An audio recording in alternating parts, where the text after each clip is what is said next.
In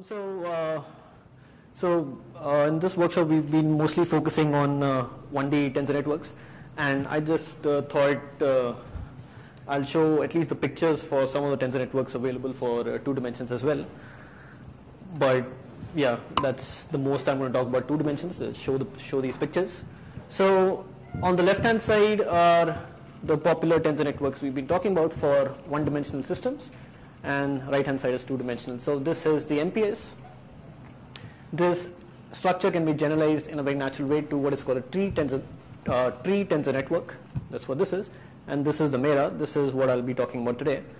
And on the 2-dimension side, this is a generalization of the MPS. So you can see that each tensor of the MPS is connected to 2 other tensors over here.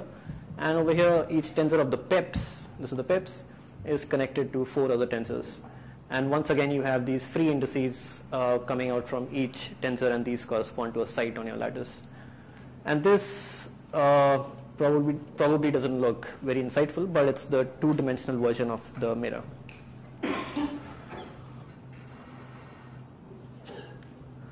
So this talk is an introduction to the Mira, which is this structure. And once again, I'm going to focus only on 1D systems. Last time I introduced what a tensor network was, and basically tensor networks are a way to efficiently parameterize your many-body wave function, and an efficient parameterization, in fact. And I gave a specific example, the MPS, matrix product states, and I argued that these are a natural variational class for describing ground states of gapped Hamiltonians. And I showed this by proving or arguing that if I take any MPS, the correlations in the MPS decay exponentially, and the entanglement entropy saturates to a constant.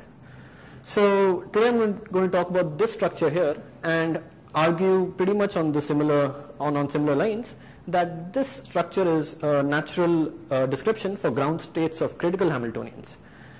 And so I'm going to show that just from the structural properties of this network, you can derive the scaling of entanglement and correlations that you expect to see in ground states of critical Hamiltonians. And so I just wanted to request Bhaskaran to just keep adding some insights about the RG perspective on all these things. So I just want to recall one slide from last time, and this is my graphical notation because I'm going to continue using this in this talk as well. And this should really be clear, because if this is not clear, anything I say after this is not going to make sense. So I just told you that a tensor is just a multi-dimensional array of complex numbers, so an object with some number of indices, and each index takes some number of values, which I'm going to call the size of an index. And so objects like this are basically generalizations of vectors and matrices.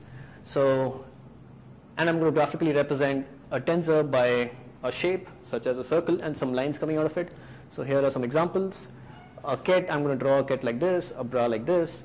A matrix is a tensor with 2 indices, and here is a tensor with 3 indices. And I also mentioned that if I fix a specific value of one of these indices, say c equal to 2, in the graphical notation it just corresponds to just erasing this index. So once I do that, what I'm left with is an object with 2 indices.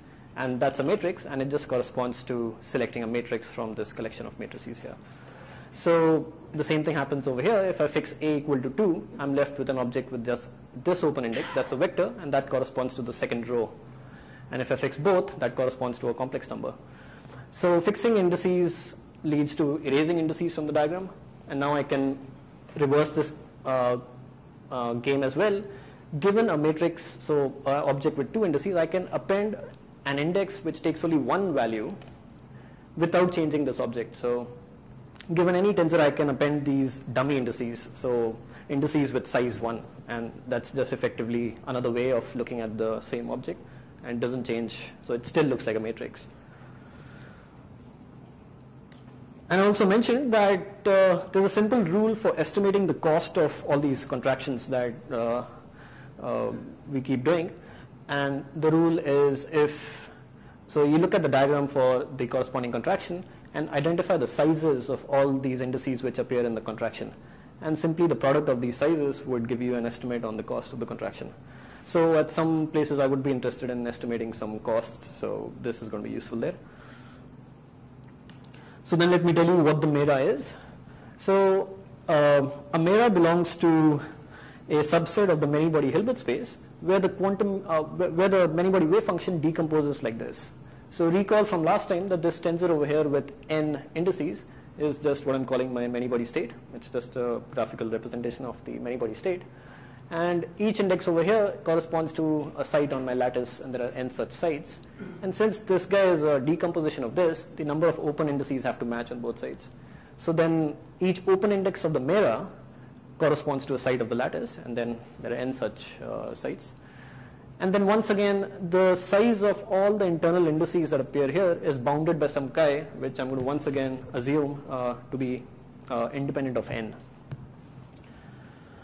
So now consider that you were looking at a particular configuration on the lattice. So the first site is spin up, then spin up, then spin down, and so on. So that corresponds to fixing the value of these open indices. And like I just said, that would imply just erasing these indices, and what I'm left with is a circle, and that's just a complex number within this tensor. And this is simply the amplitude of that configuration in this wave function. Now let me do the same thing here. So if I choose a particular configuration on my lattice, that would correspond to fixing the value on all these open indices here. So I would effectively erase them out. And what I'm left with is a diagram with no open legs. Now these hanging legs which appear on the right and left, they are not open. So in fact, I put these connectors here. And I'm going to assume periodic boundary conditions. So this diagram really closes on to itself. So left and right actually connect. So you should think of this as being stuck on a cone, on a birthday cap. So after fixing all these indices disappear, and I have some number of tensors left which are connected, and there are no open indices, and now I can contract all these tensors to obtain a number, and that number is precisely the amplitude for that configuration. So what was a single number here is now represented as a contraction of these large number of tensors. So yeah, I mean, at first look, this looks like a big mess, and it looks like a lot of stuff is happening here. But indeed on, yes? So what happens at the topmost triangle there? There is no vertical leg up? So if this is a pure state, there would be no vertical leg. But you can in fact describe density matrices as well, and then you would put a vertical leg here. But hopefully that will become clear soon. So yeah, but on closer inspection, one finds that there is some nice regular kind of structure going on here. So let's have a closer look at what's going on here. At this stage, I'm not saying anything like that, so they could in principle be all different. So let's look more closely at what's happening. And the first thing to note about the mera is that it can be thought of as being made of layers, in the sense that tensors within a given layer are connected to one another in the same way. So here I've indicated the layers using these different colors, and you can see the tensors within each layer, they are connected together in the same way. And you can also notice that the number of tensors in each layer, they keep decreasing. And in particular, if you sit down and count this, you would see that this layer has n tensors, this layer has n by 2 tensors, then n by 4, and so on. So as you proceed upwards, the number of tensors are reducing by a factor of 2. So in particular, what that means is that the total number of tensors in this tensor network are just order n. So you just sum up n plus n by 2 and so on. So that's order n, and each tensor over here has a number of components which is just some power of chi, because all these indices take chi values. So this guy, for instance, has chi to the 4 components. So the total number of components is just n times chi to the 4 order of this. So yeah, so it's at least efficient to store this structure in memory. That was just my point. So then the point of this slide is that the mera can be thought of as made up of layers, where tensors within each layers are connected in a similar way, and these decrease, the number of tensors decrease as you proceed upwards. So at this stage, you are also alternating the ranks of tensors, right? So in the square, there are 4th rank tensors. That's the next slide. Yeah. Right. Yeah. Sorry for being so slow, but so now let's look more carefully at any one layer in this diagram. So what you see is that each layer is made up of two kinds of tensors, which I have differentiated by squares and triangles. Now I could have drawn them as circles, but it's just to make a distinction and to indicate there are two kinds of tensors at each layer. So like you just mentioned, so the square triangles, the square tensors have 4 indices, and the triangle ones have 3 indices. So their ranks are different. And let me, for fun, just give them names, but you don't have to worry too much about what these names mean. So these square tensors, I'm going to call them disentanglers, and the triangle ones, I'm going to call them isometries. And well, that you can understand because I mean, these are just isometries. Now these tensors are not any random arbitrary tensors, and they actually fulfill certain constraints, and these constraints are as follows. The disentanglers are unitary. So if I take a disentangler and contract with its adjoint, I get the identity. So straight lines are going to be identity. And this works the other way around as well. So U dagger with U also gives me the identity. On the other hand, the isometries, they fulfill this constraint. So if I contract an isometry with its adjoint, I get the identity, but not the other way around. So you can think of an isometry really as a product of a unitary and a projection. So they are unitary in some subspace. So so it would be nice to just take note of these properties, because it's going to turn out that all properties of the Mira as a tensor network are going to follow out just from these two constraints. So these are important. So far I've just shown you the Mira as a bunch of tensors which is connected together in some crazy way. But there are other ways of looking at what's going on in the structure. And in the rest of the talk now, I'm going to explain 4 different ways of looking at the structure and trying to read what's happening there.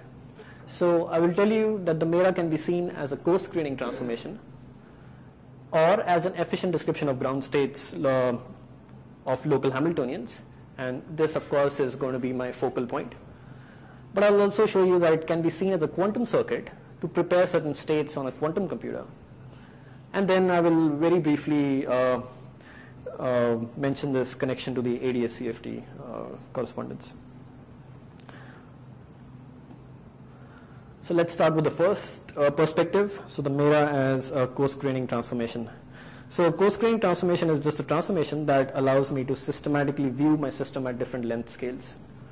So if I have a system, if I have the description of a system at some length scale, and by description I'm going to mean two things. One is I have the Hilbert space, and second I have my observables at that length scale.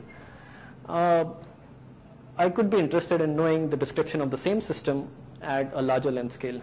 So so in order to do that, I need a co-screening transformation. So that would allow me to find out how the same observables here look at a different length scale. So mathematically, a co-screening transformation is simply a linear map between a vector space and a smaller vector space, but one which preserves inner products. So you can also think of a co-screening transformation as an embedding of a small vector space into a large one. So if there are 2 vectors of some length and some angle in the small vector space, this embedding puts them into the larger vector space without distorting their lengths or the angle between them, but can rotate the 2 vectors. So that's the generic definition of a co-screening transformation, and we've already seen an example of this. This object we've been calling the isometry is in fact a co-screening transformation. So here there is, when you do this co-screening in conventional statistical mechanics, it's one way, it's a semi-2. Here you can revert, yes, because we're going to preserve information at all length scales. We're not going to throw it off. Yeah, so we'll have a map which can take us up and down. So here's an example of a co-screening transformation which we've already seen. So this object now, which was just previously a tensor with 3 legs, I can in fact regard this as a linear map by associating a vector space, a chi-dimensional vector space on each of these indices. And then this is a linear map from the tensor product of this vector space with this vector space into this vector space. And this is a co-screening transformation precisely because this object fulfills the constraints I showed you previously, that if you contract isometry with its adjoint, you get the identity. And this constraint is precisely the one which guarantees that the scalar products are preserved. Sorry? Right. So we are, so this is all co-screening on a lattice, right? But what is interesting is you can go back, you give a height, suddenly there is some amplitude for various options. Right, so they're unitary in a subspace, so you can go back, yeah. So now having told you that one of these isometries is a co-screening transformation, now let's look again at one of the layers of the Mira, which is simply made of, or which simply corresponds to applying several of these isometries in parallel. So then a layer in the Mira can actually be seen as a co-screening transformation on the entire lattice, which takes the original lattice and groups each pair of two sites into single sites. But we do something extra than just simply co-screening sites. Before actually co-screening them with the isometries, we apply these local unitaries on my original lattice. And so this is my specific choice. I mean, I can always apply a unitary before co-screening because this unitary is not going to mess up with the scalar products either. So this whole transformation as seen collectively is still a co-screening transformation, still preserves scalar products. And this is the choice I'm making. So, yeah, right. This is our choice for a co-screening transformation. Can this I understand this slightly physically? So suppose just for argument's sake, let's say I have two sites, spin halves. So I will have 4 states, a singlet and 3 triplets. Right. So when I go the next level, am I just picking up the lowest singlet state of or some one particular state? In the You're projecting onto a chi-dimensional subspace of that. So maybe throw away the singlet and keep only 2 states from the triplet. Right. So then I'm slightly confused with Bhaskar's comment that you can go back because there is a projection. Right? So if I give you that last leg, how can I reconstruct? So that last leg is a many to one. So it's basically that your states which look very big on the original lattice, that's just an illusion in the sense you can, so these guys are giving you a basis in which you find out they in fact live in a small subspace.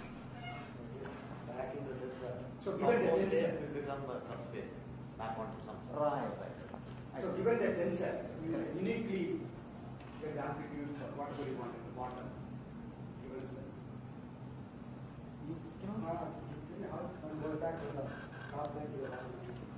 Right. So yeah, I will say something about so now let's just put a black box around all these tensors, and now after we do that, what we see is that we have a single object over here with n indices coming down and n by 2 indices coming up. And this black box is what I'm calling a co-screening transformation, which takes me from this lattice to this lattice. So what I mean by that is that if I have the wave function of this, so you give me a ket on this, and I apply this transformation, I get a ket on this lattice now, and that's just the co-screening description, right? And these guys, because they are isometries and unitaries, they can be reversed in the relevant subspace. So given a ket here, I can actually invert this, but I have to be a bit careful in the sense these objects are singular if seen as matrices, but they are nonetheless unitary in some subspace. So I can define its inverse as the adjoint of the unitary in that subspace and 0 elsewhere. So don't bother about the other subspace.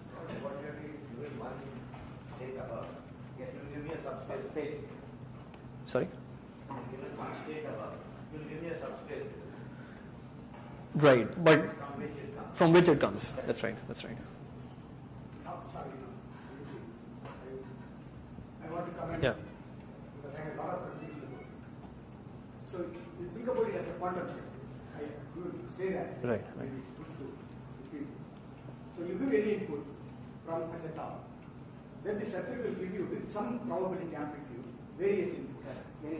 Various outputs, and that will be unique. Yeah, sure. That's the subspace.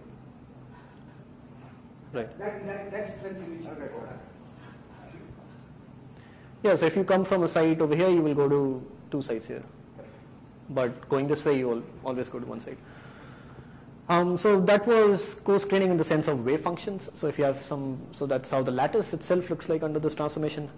Now let's look at this in terms of co-screening operators, because my co-screening transformation should tell me how the wave function transforms and as well as how my observables are going to transform. So, yeah.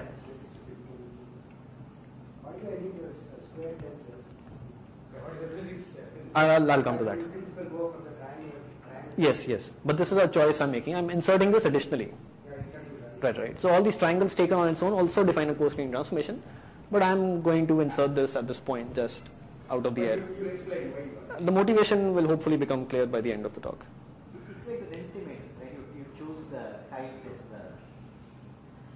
the... Yeah, that's right. So yeah, I'll make a comment on this later. But right now, let's just do it as a maths exercise maybe, or a painting exercise.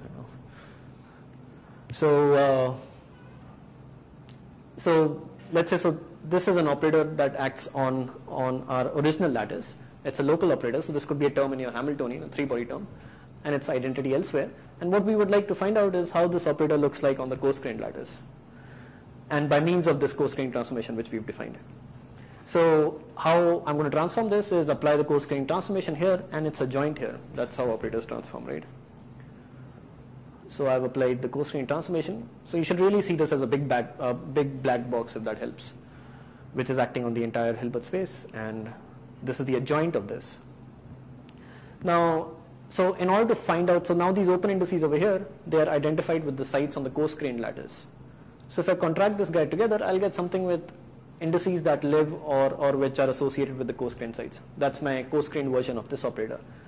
But something looks wrong here. That is, I had a local operator over here, and somehow it seems that I'm getting an operator which acts on all sides of the co-screened lattice. Now, that's not a good, that's not a desirable feature of a co-screening transformation. We want locality to be preserved.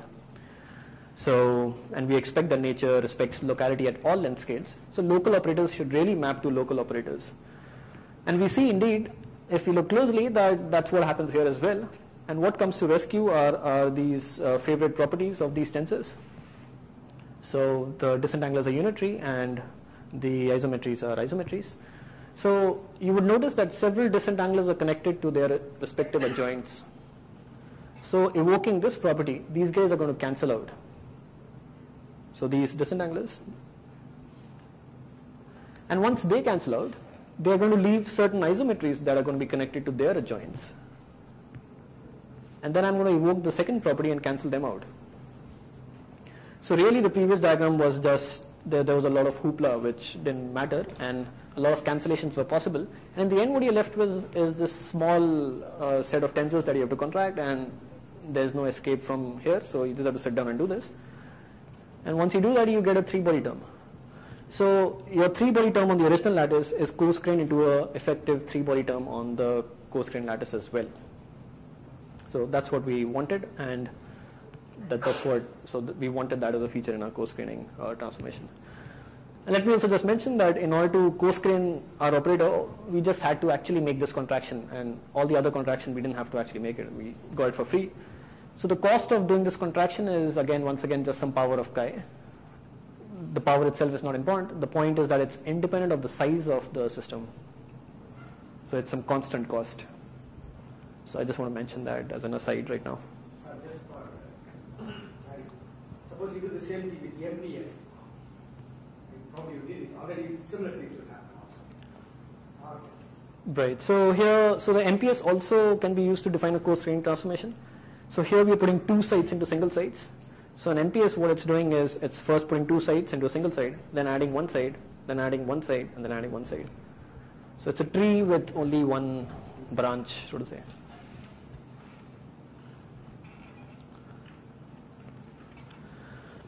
And let me also introduce one important object in the Mira, and this is the following. So I showed you that this is the small contraction I have to make in order to find my co-screened operator up here. Let me remove this red object that is my specific operator that I want to co-screen. Let me just remove that from the picture. So I'm just left with the hole here. And now what I have is some tensors which are connected together in some way, and now I can actually contract them together to get an object with some open indices. Now this object is just a super operator in the sense it takes operators to operators. So a simple operator takes vectors to vectors, and this is a super operator which takes operators to operators. And this is going to be an important object, and this in fact is the object which is defining your RG transformation, the co-scaling transformation. So you can actually see that as, so instead of thinking of this whole line of disentanglers and isometry sitting here, you can just look at this if you're looking at how local operators co-screen. So this is called this, I'm going to call this the scaling super operator. It tells you how to scale. So that was about a single layer of the Mira. Now in that picture, let's go back to the Mira as a whole.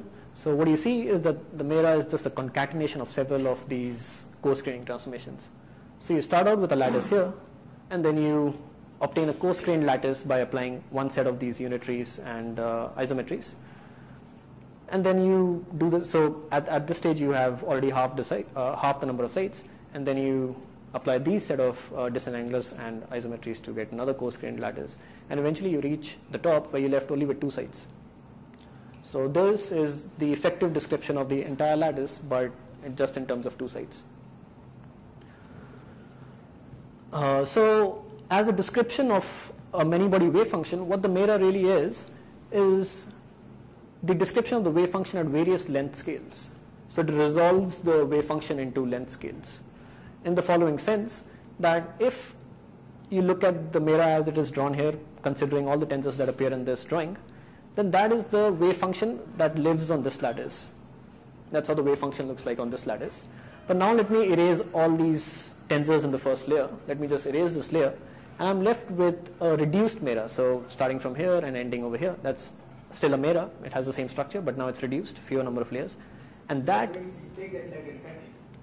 you just, it's not even integrating, because so connecting them over here implies integrating over, but now I'm just removing them. So I had all these tensors together, and now I just forget about these. I mean, I just look at the network till here, and that is the wave function as it looks at length scale L1, and then so on. And then in the end, once you reach here, so let's say I cut out all these tensors out, I'm left with this tensor at the top, which is simply the wave function of the entire lattice as it appears on 2 sides. And just coming back to the previous questions, so it's a pure state, and that's because of this. So if you put an index here, I won't be talking about that, but that just means that you're keeping a subspace now. So it could be, for example, topological degree of freedom. Keeping an index there? Or, just the meaning of. Right. In fact, that's so resolving into length scales precisely means that what this structure is doing is that these tensors over here correspond to properties of the wave function at this length scale, and then so on. And this guy over here really corresponds to the properties that are relevant for the global properties.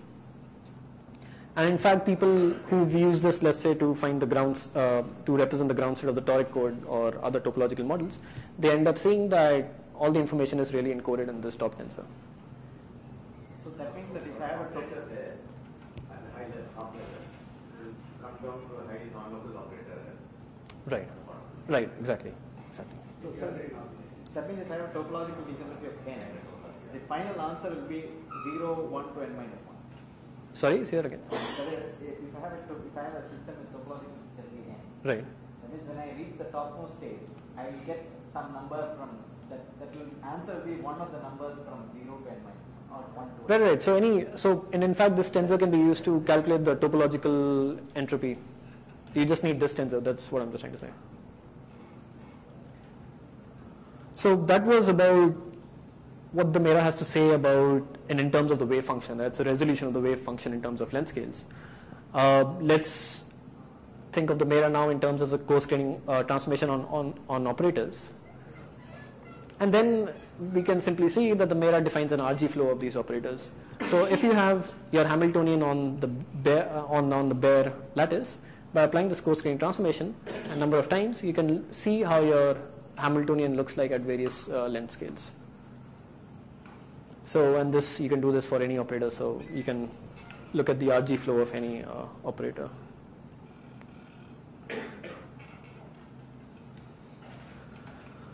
So just a very brief aside. So far we've been considering isometries which take 2 sites into 1 site. but this structure, one can play a bit around with the structure, and one can actually consider isometries that take 3 sites into one site. So it's again a different choice of a coarse graining transformation, but I don't want to emphasize, I mean, there's nothing special really here, but except that there is some freedom in playing around with the structure. But in practice, it turns out that this form of the mera is computationally more easier to handle and less expensive. So is it guaranteed that the final states in all of these will be the same? I mean, if I compare the tensors, they may not be the same, but expectation values of local observables and so on, they should agree for the same value of chi. So I'm going to just focus on the structure we've been looking at so far. Yep. A given three-body wave function may, by its nature, be a binary mera rather than ternary. It's not that it can transform between them. Right. And in fact, I think some people have looked at what the changing the structure, what kind of differences it leads to, but I don't think there's a lot of work in this direction. And usually people just stick to just taking one of these and doing their calculations. So that was my first viewpoint. And in fact, so I just forgot an important thing. So this also gets interesting right at the critical point. So if I'm looking at the wave function at the critical point, I really want to consider a lattice of infinite sites. And then I'm going to use, and then my mera effectively is going to extend in the infinite direction and in the horizontal direction as well as in the scale direction. So I have a tensor network with really infinite number of tensors to describe ground states of wave functions at the critical point. And the only meaningful way to manage such an infinite tensor network is by exploiting translational invariance along the horizontal direction and scale invariance along the vertical direction. And we have these symmetries at the critical point. I'm going to assume, we have scale invariance, but I'm going to assume translation invariance as well. So translation invariance can be exploited to impose that all these disentanglers that appear in a given layer are equal, and all the isometries are equal. And the scale invariance can be exploited to impose that disentanglers in different layers are also equal. So in the end, what you have is you just need to keep 2 tensors, so one disentangler and one isometry, and that characterizes your entire wave function. And then these same tensors are just connected in this funny way. So in particular, what that means is that your scaling superoperator object, which for the finite case could in principle be different for different layers because it's made up of the disentanglers and isometries appearing at a given layer, now is actually same at all layers. And this object is actually, it turns out that this object can actually be used to characterize the underlying conformal field theory.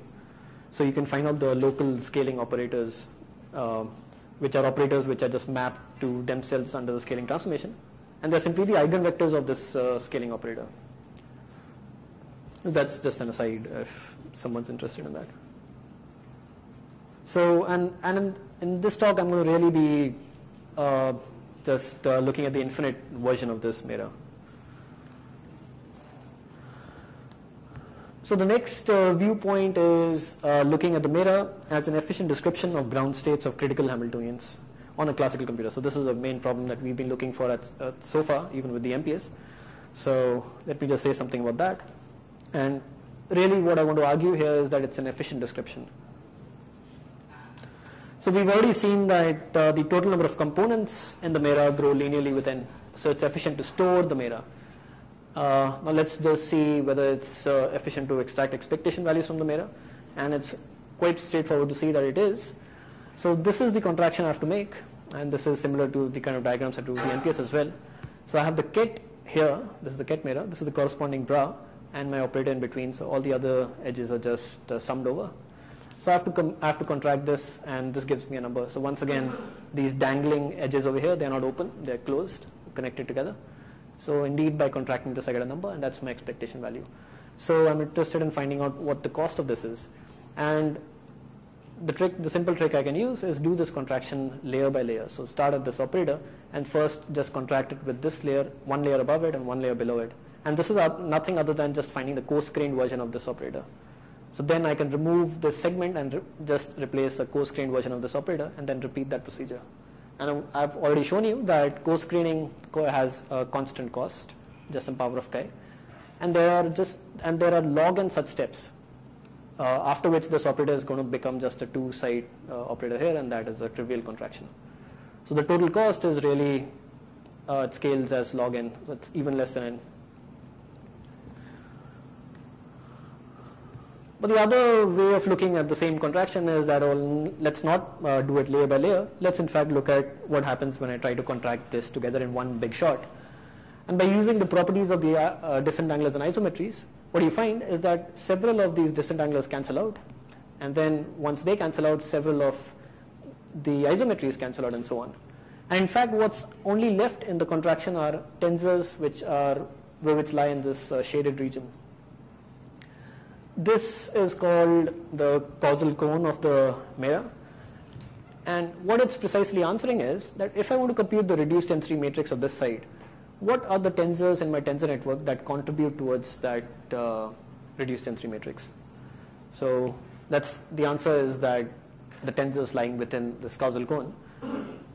An interesting feature of this causal cone, and in fact an important feature, is that the number of isometries and disentanglers that appear at every layer is constant. So here there are 2 isometries, then they go to 3, but then if there were more layers, you would see there would be only 3 at every subsequent layer. And so we say that the width of this causal cone is bounded. So although it looks like something is exploded, that's only because I'm drawing these effective sites farther and farther away. But if I just count the number of sites that I intercept at each length scale, they're constant. And so why I'm talking about this? Because, so last time I told you that a generic tensor network needs to satisfy 2 properties. One is I should be efficiently able to store it, and I should be efficiently able to extract expectation values from this.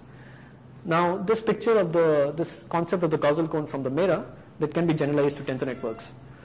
And given any tensor network, I'm interested in finding out whether this is efficient for extracting expectation values. I ask the same question, that if I have to find the reduced density matrix of one side, what are the tensors within the tensor network that I have to consider, or which contribute towards that?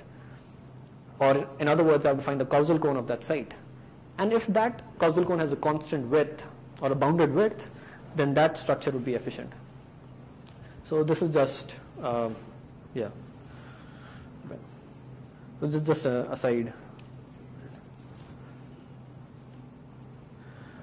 So I've shown that a Mira can be stored efficiently, you can extract expectation values from it efficiently, but a real question once again is it good for representing ground states? And our claim, of course, is yes.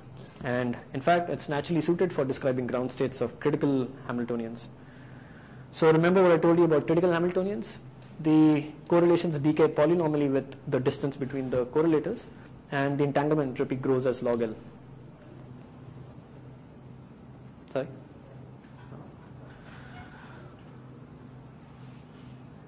And now I'm going to argue that in any Mira, correlations decay polynomially and entropy grows as log L. So I did a similar argument for the MPS, and it's going to be pretty much on the same lines. So once again, I want to emphasize that I have no Hamiltonian or any ground state at this point.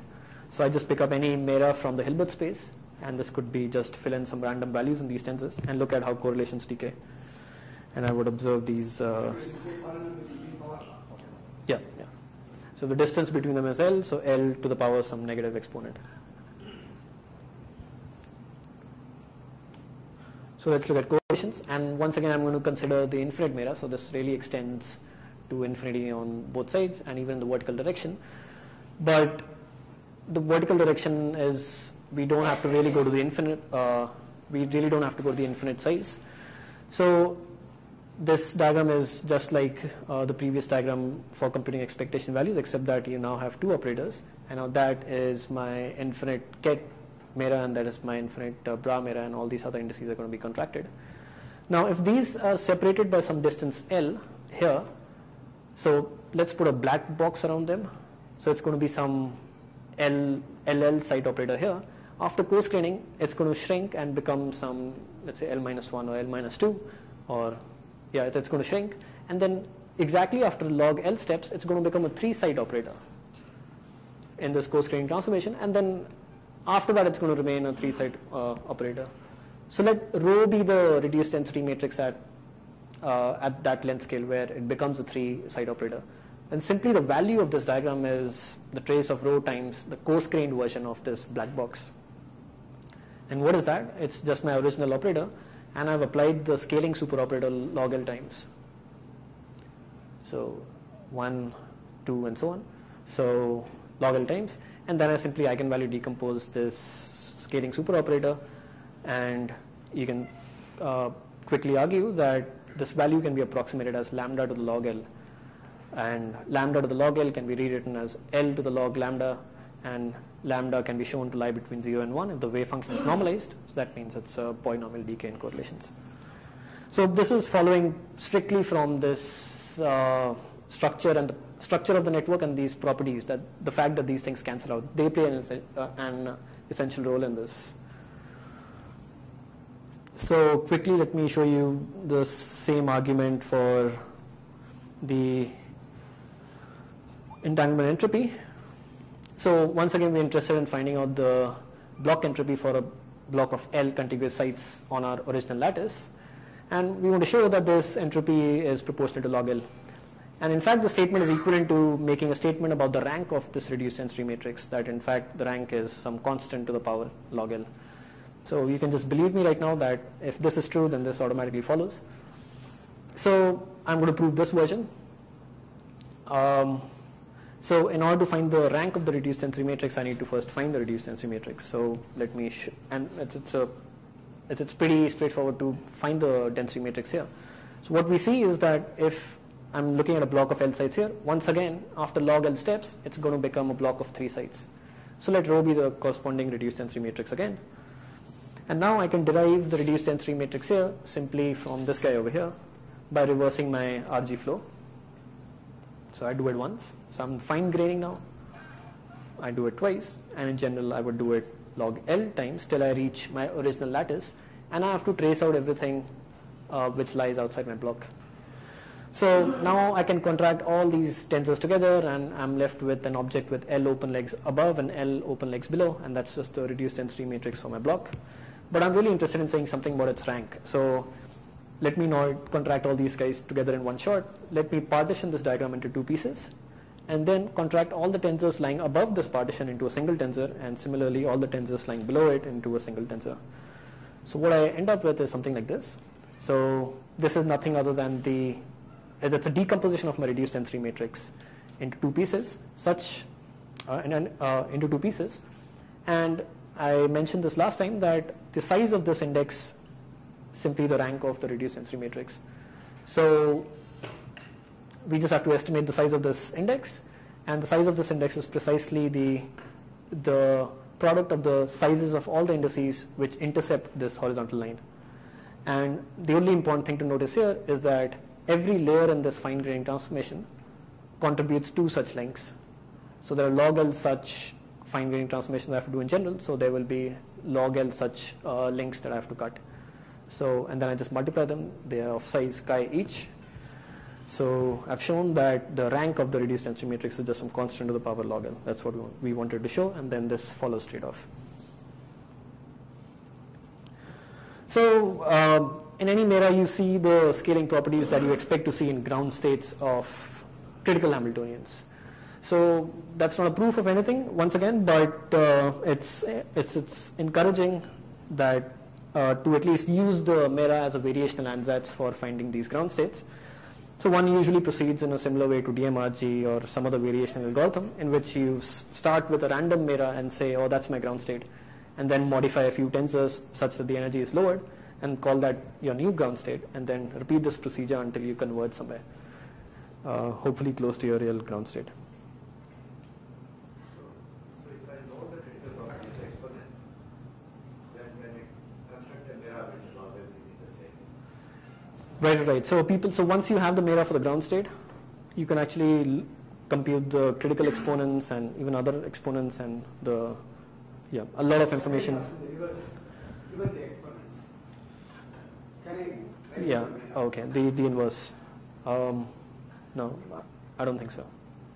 So this is in the end we just find this numerically. And these tensors that you end up finding, they are really non-trivial. I mean, so it would be hard to imagine that just given a central charge, you can actually find out all these tensors But people have calculated for different central charges the scaling exponents in Mira. Right, but then How do they do it? they variously find the ground state. So there is a Hamiltonian correspondence. Oh, yeah. They're looking at a Hamiltonian, they find the ground state, and then they find out, after given the Mira, they find out all these things. Is the scaling exponent, is there any connection between that and the kind of mirror? Binary or tertiary? That is a good question. I think someone has looked at these kind of things, but I'm not really sure. But I think so. A lot of calculations have been done mainly with the 3 version of this Mira, and they get exponents in agreement. So I don't think these kind of properties should differ so much. But there's some paper out there comparing what happens when you change this structure. So that was in fact the main part of my talk, and that's done. So there my main point was, so even if you don't follow all these crazy diagrams, the main point was that I can use the Mira as an efficient description of ground states of critical Hamiltonians on a classical computer. So we're just doing it on our laptop. But the same Mira, so once you found this ground state by variationally optimizing these parameters, you can view this structure as a quantum circuit that prepares this ground state on a quantum computer. So Here I just want 1 and 2 could have worked even without your squares. 1 and 2? The 1 and 2, whatever you have said so far. Right. In terms of efficiency and so on. But you wouldn't get the polynomial decay of correlations and Without squares. yeah, without squares. So in Third one is important. I'll mention the role played by the squares now, right? But even at this, at the level of this point, the answer is that you would not get the polynomial decay of correlations and the log L behavior of entropy. So that really is, I mean, so this is again going to come again in this picture, that's precisely the structure you need to capture these correlations. So what I want to do is that this is my ground state of a critical Hamiltonian, and I want to now see this as a sort of a quantum circuit. So in a quantum circuit basically means that it's a circuit which takes an input state to some entangled state, and usually there's a time direction. So I want to see the structure as some sort of a quantum circuit, and this is just, I mean, all these pictures, they're not really complementary, and you can just think of them as additional perspectives on what's happening and mix and match and think about what's going on in your particular problem by getting insights from all these pictures. So I'm going to do 2 small things in order to make this look more like a quantum circuit. The first thing I'm going to do is attach dummy indices to all my isometries. So 1 dummy index to each isometry. So I told you a dummy index is just an index which takes 1 value, and I can always take a tensor and add a dummy index without changing this thing. So I'm not changing anything, I'm just, so to say, just changing this picture. So each one of these dummy indices takes 1 value, and I've told you an isometry can be seen as a linear map by associating vector spaces to these indices. So 1 value would mean a vector space of 1 dimension, so a vector. Let me call this vector 0 at all my dummy indices. So spin down. And oh yeah, that's just technicality. Yeah, so topmost 2. Just technicality. So more generally, there would be a 3rd index here, just like every other isometry, and then I would just have to add 1. So that's the first thing I had to do. And the second thing I'm going to do is reinterpret my scale dimension as a time. So increasing from top to down. And now I can start reading this guy as a quantum circuit in the following way. Let me start at time t is equal to 0. What I have is 2 spins which are in a product state. So they're not entangled.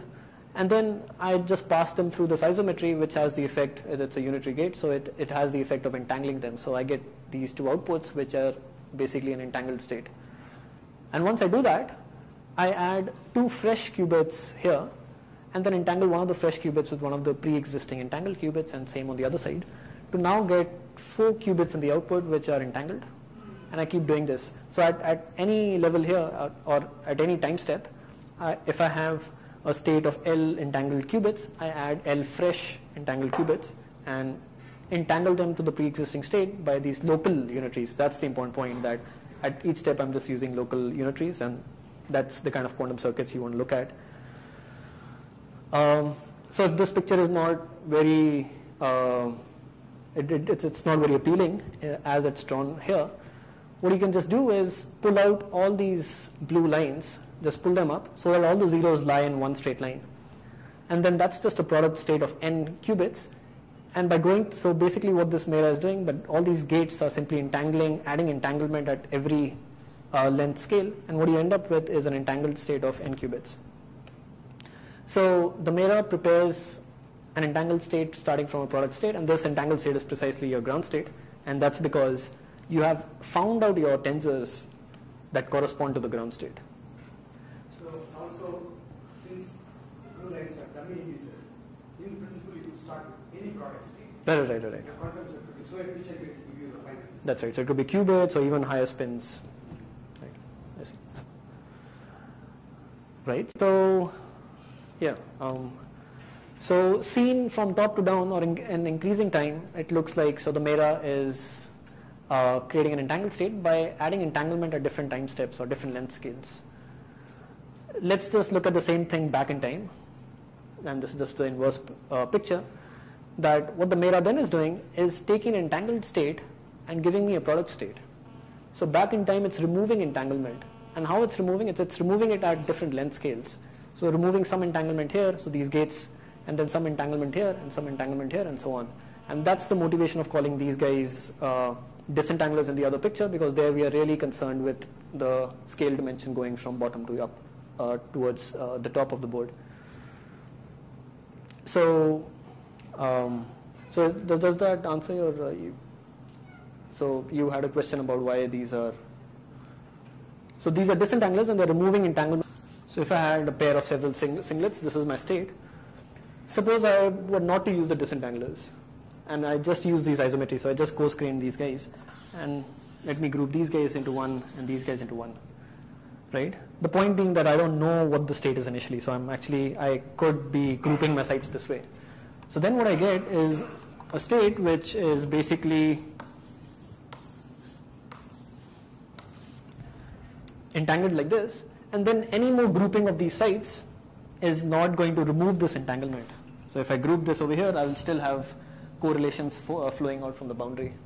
But looking at the state, you know that there are only short-range correlations, that had you grouped the sites this way, you would have immediately reached to a product state. Right? So what the disentanglers are doing, they're ensuring that all local entanglement is removed before grouping.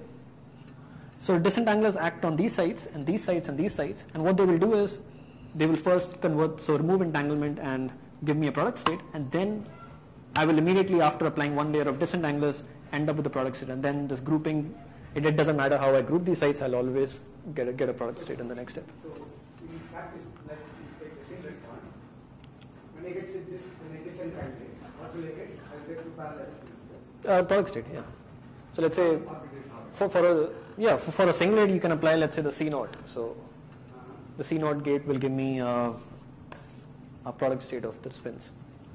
So for this case, the disentanglers would be the C0. But for general state where you have, so the idea of the Mira is that you are resolving the entanglement as well. So entanglement appears at various length scales, and the idea is that so entanglement down here does not play any role in determining the properties up here. So let me remove it before co-screening. So that's why it's multi-scale, very scalable. Right.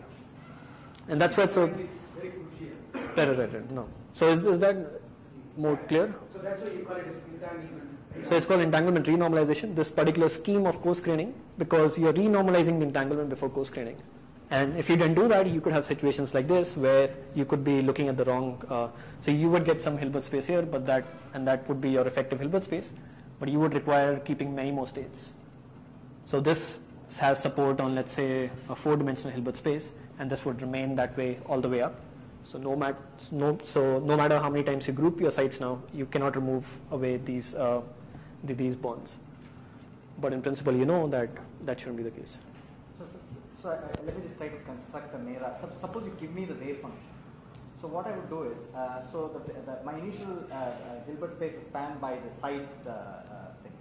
Then what I will do is, I will find the density matrix associated with two sites, and I will write a reduced, and then look at the eigenvalues of that, pick the two largest fellows, and then write a basis at the next level in terms of the eigenstates of the density matrix and so on, right? And keep doing this. Right. And project this wave function onto that. Right. If you want to do that by hand, that's what something like that you would do.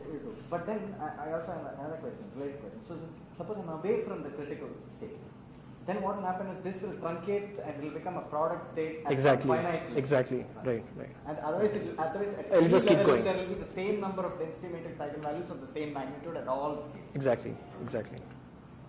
So for gap system, the eigenvalue never will get truncated. Yeah. So yeah. At some And you'll just end up with a product state there. You don't need to disentangle or apply any more disentanglers.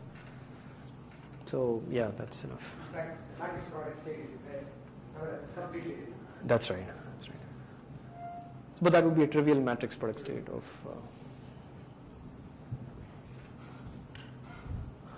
So that was my picture of the Mira as a quantum circuit. So finally, let me come to the dangerous part. So I don't know who's sitting in the audience. Oh, yes, our friend is here, and he's smiling. So yeah, it's scary actually. So this is a recent. So someone just recently pointed out that this crazy network that we've been looking at has something to do with the ADS Cft correspondence. And really, my purpose here is just to open this, and I would actually like some helpful comments from. I'm sure a lot of people know much more than me here. But let me just briefly say what this is, this connection is about. So first I'm going to redraw my Mira in a different way. So this is how I've been drawing the Mira so far. Okay, and once again remember that these left and right sides are connected together, so this is stuck on a cone. So let me take that cone and now squish it down from the top vertex. So from here I just squish my cone down, so all the disentanglers and isometries now just radially flow on the plane. So this guy over here is this central tensor over here, and then all the other guys are just organized around it. Just a fancy way of redrawing my Mira. So someone is going to say something about what the ADS Cft correspondence is, but just let me give a very loose statement of what I think it is. And I'll just stick to 1 plus 1. So the ADS Cft correspondence says that if you have a conformal field theory in 1 plus 1, so this is the picture of my space-time, so the cylinder, so vertical direction time, and this is my spatial direction, periodic boundary conditions again. So my CFT is living on the circumference of this base here, and now this theory is dual to a gravity theory living in ADS 2 plus 1, so 1 plus higher dimension, and this is my picture of ADS 2 plus 1. So time again, and I have a spatial dimension along the circumference, but I also have an emergent dimension, a radial dimension, which corresponds to a change of scale. And so the duality says that this conformal field theory that's only defined on the circumference here is dual to a gravity theory which lives in this entire circle plane. Or in the same, say the same. Oh, yes, yeah, sure. Yeah, sure. That's right. That's a bulk of the cylinder. That's right. But yeah, but then coming to the Mira, and in fact there's some sort of a dictionary which relates correlation functions within my CFT to geometric quantities within the gravitational theory here. So when now coming to the CFT, now coming to the Mira, what we're really interested in is ground states. What we've really been talking about is ground states. So I'm not going to have this time dimension now. So I'm just going to be talking about this circle over here on which the CFT lives, and this base plane over here on which the gravitational theory or the state or the ground state of the ADS of the gravity theory lives. So what we've been trying so far is that we have come up with a structure which, and our motivation has just been to efficiently describe ground states of critical Hamiltonians. And now, of course, I mean, so given a critical point, there's a conformal field theory which describes this critical point. So then the ground state I have found, I can think of that as a discrete vacuum of this CFT. So my motivation so far has been just that. I didn't think anything about any sort of there was no gravitational context here. But so Brian Swingle, this observation was made by Brian Swingle at MIT, I think. And he said that, I think he works in string theory as well. So he noted that the structure that you are using to describe these ground states can be seen as some sort of discretization of ADS space in 2+1, only the spatial slice, so I don't have time. So the ground state of the CFT once again lives on the boundary, because these open indices, remember, they are the ones which appeared at the lowermost level on my usual diagram. So those are the sites of your actual lattice where the CFT is defined. And now, just in trying to define those or describe those states efficiently, I am using a structure which has an emergent scale dimension. So this Z over here corresponds to this dimension which goes into the bulk. So in the actual correspondence, we also have this dictionary which relates correlation functions here and some quantities here. So in this context, we don't have a dictionary yet, but we can still relate the structure of entanglement and correlations here with some geometric properties of this network. So for instance, if I look at correlations between some site over here and some site over here separated by distance L, this is what I've also argued before, the correlation over here can be shown to be proportional to the exponential of -1 times the length of the minimal curve that connects these two sites within this geometry. So let me look at this site and let's say this site. Now these sites are not directly connected by any link, but nonetheless they are connected by a path through the network, and there are several such paths. Let me choose the path of the smallest length. So I'm going to take each link to have unit length, and then using that as my metric, define a notion of a minimal length. So then the correlations between these two sites are going to be proportional to the exponential of -1 times the length of that minimal path. And the structure, once again due to the properties of these disentanglers and isometries, that they're going to cancel out when I compute these correlation functions, what you just see is that the length of the minimal curve is log L. If these guys are L, then that is log L. And so by stipulating that the correlations grow as exponential to the minus log L, I recover the polynomial correlations, which I've showed in my previous argument. But this may sound arbitrary at this point, but the good thing about this is now I can use the same definition and apply it to all tensor networks. So here the motivation was somehow to make a connection between correlations here and some geometric property of this network. But now I can go to the MPS and say, oh, once again, if I have two sites which are separated by distance L, the correlations between these sites are going to be exponential to the -1 times the distance between the two sites within the network.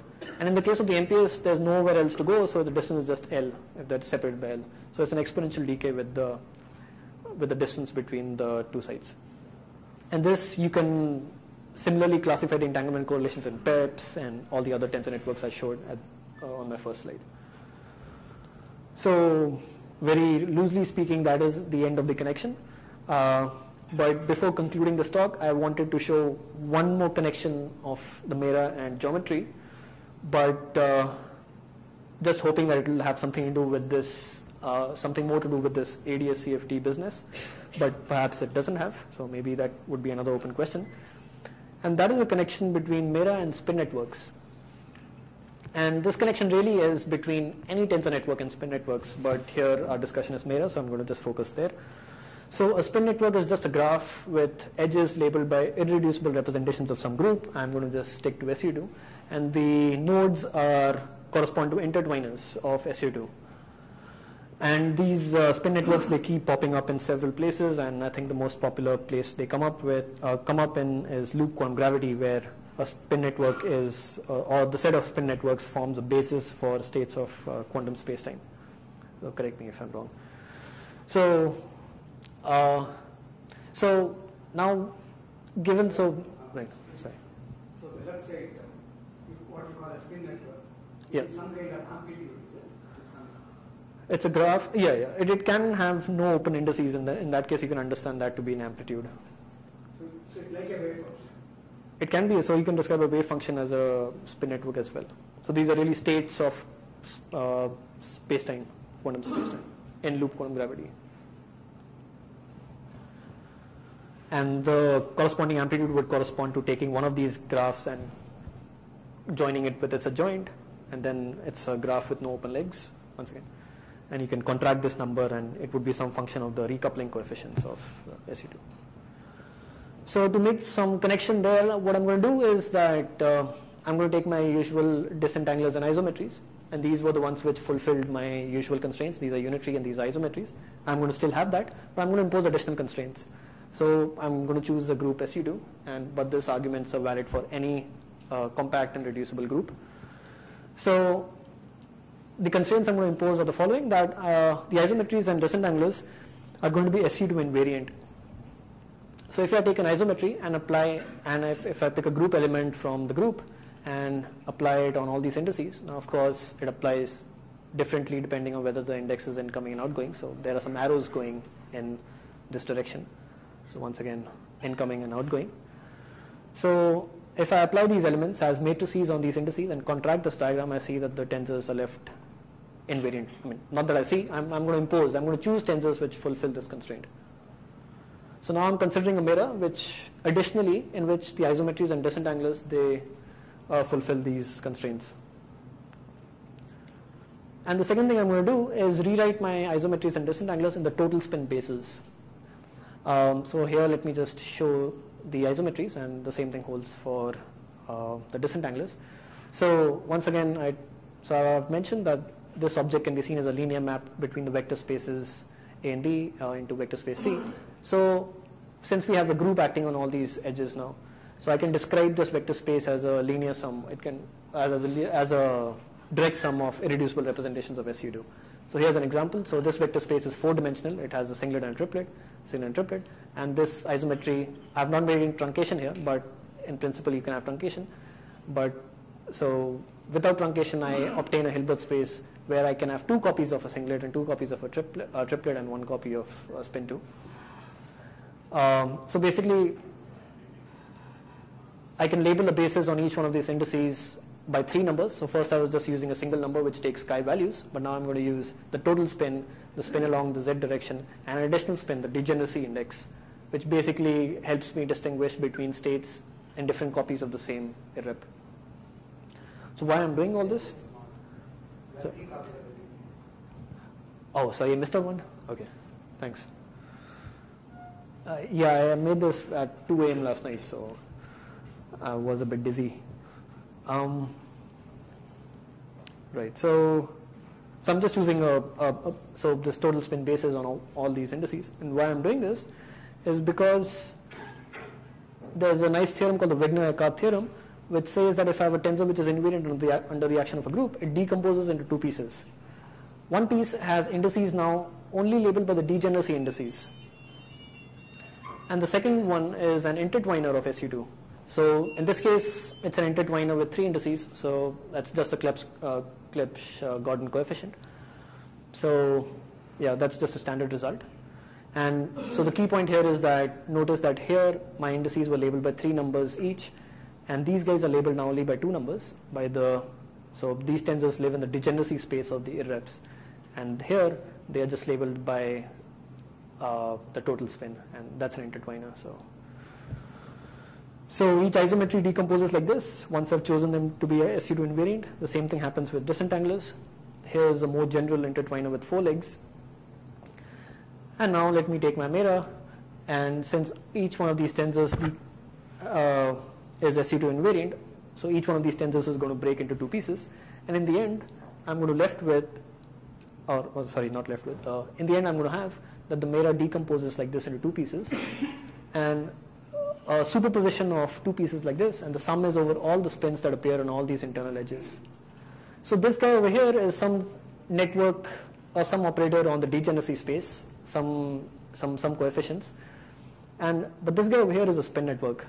So all these edges are labeled by one of these guys, and the nodes are intertwiners. So it turns out that by imposing these additional constraints on these tensors, now this new mera, this SU2 invariant mera, is more appropriate to describe conformal field theories with a global SU2 symmetry. So I was just trying to describe ground states of the CFT, and what I end up seeing is that a ground state decomposes as a superposition of many spin networks. So right. So Heisenberg at critical point. So I don't know what this means, whether this has anything to do with the previous thing, but once again, the structure is got the same ADS look and feel. So, and now you also have these pins sitting on the edges. So basically, that's all what I wanted to say, and that's my summary. So I've just told you that there are 4 different ways, and perhaps there are more, but I've just shown you 4 different ways of looking at the Mira. And my focus really was in telling you that it's an efficient description of ground states of critical Hamiltonians. So yeah, thanks.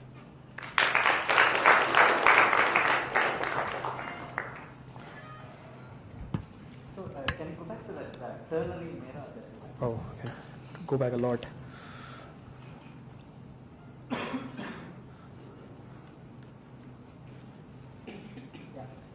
I would have thought that this would be done differently. For example, my disentangler would have 3 legs coming in and 3 legs going out, and my what was the other name for that? Isometries. Isometry would have 3 legs coming in and 1 leg going out.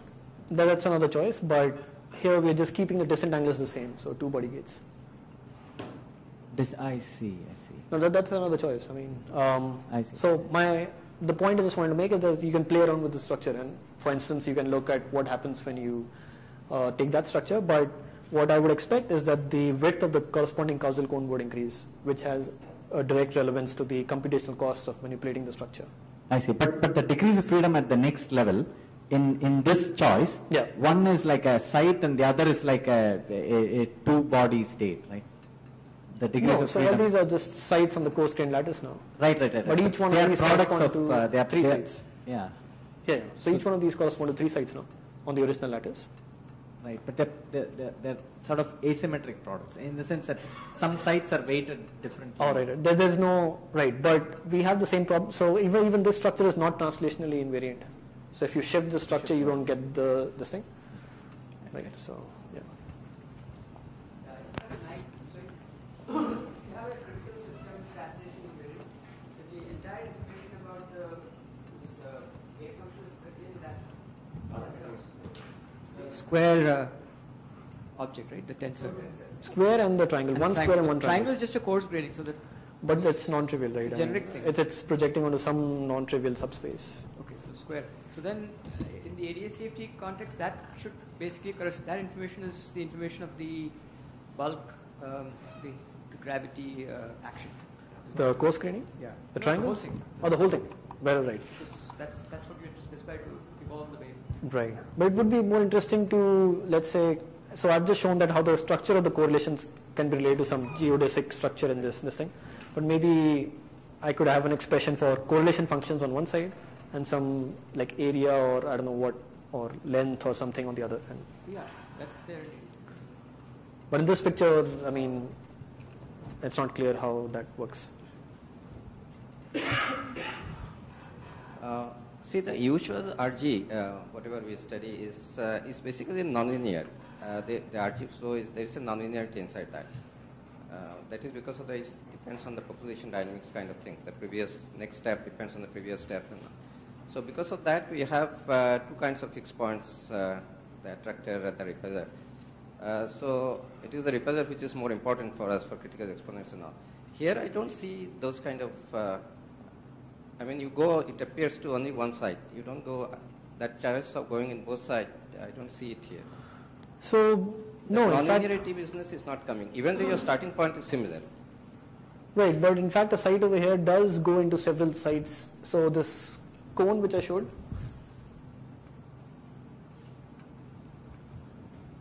so one side over here is in fact related to several sites over here, has contributions to, so one side over here is connected to several sites at a larger length scale.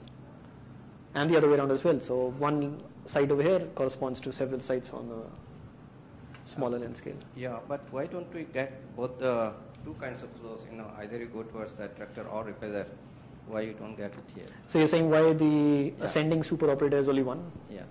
That uniquely maps operators Even to though your operators? starting point is similar. I see. Both the RG starting point is same. So I don't know, maybe Bhaskaran would have something to say about this. But this is describing just the critical point, right? Yeah. So this is describing the state at the critical point. You can start from anywhere in between the basin or attraction, and you can there is a possibility, there is a nonlinear map. You start. No, but if I'm away from the critical point and if I start, then I have a finite correlation length. Yeah. Then if I have a wave function for that, then this thing will truncate at some scale which is proportional to the correlation. It will simply truncate. So you are not approaching that. you are not going to change. So you are given the wave function of the state at a given coupling constant. No, I understand that. What's my point is that RG flow is basically a nonlinear problem. It's because it's like population dynamics. Every next population depends on the previous one. So that nonlinearity shows up in the form of 2 fixed points and all these attractor business. Why it's not happening? That's my question. Even at some stage. Because you are at a fixed coupling constant and you are studying the wave function at that coupling constant. And you are looking at what is happening at a fixed coupling constant to the wave function when you look at it at larger and larger scales. So if you are at the critical point, then and if you have an infinite system, it will keep going, and after a stage it will look the same at every level. Whereas if I'm away from a critical point, it will stop and it will just get truncated at some fixed. So it could be possible depending on. If you use this transformation to transform your Hamiltonian to the black box set and somehow define new coupling constant, then that will be a nonlinear relation. Yeah. If that is possible. Yeah, actually. Whether you do it coupling constant or any transformation is going to be nonlinear. Because it depends on population dynamics. So here the transformation in some sense is on the states. So that is unitary and linear. The wave Especially function, that you only look at the wave function. language. It's just a Coupling series of constant. unitary transformation on the states.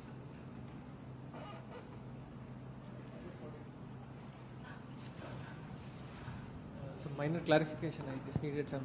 So in your slide where you define a critical system, you had 2 classifications. One was a gap system and the other system was a critical system. So the critical system is basically the limit of the gap going to 0. Is that how you That's define right. critical system? Yeah. Okay. So and then which means that like systems like simple normal Fermi liquid would not be a critical system, even though it has these features, but it's a gapless system. Right, I see. So so I think that requires changing the structure slightly to adapt to these kind of. So that's one thing. And then the second clarification is that suppose you, the way you define entanglement entropy, does it exclude the effects of Pauli exclusion principle, or let's say you take a normal non-interacting Fermi liquid, then that is an entangled system, basically only because of Pauli exclusion. So someone else would have something to say about that, right? But over here, the only measure we're using is this von Neumann entropy. But yesterday, we had this talk on looking at entanglement in fermions and all. But the measure we are using is just von Neumann entropy. I don't know. The same person one has to be careful. One has to be Because okay. entanglement due to symmetrization or anti-symmetrization is not a physical entanglement. Not a physical. So that was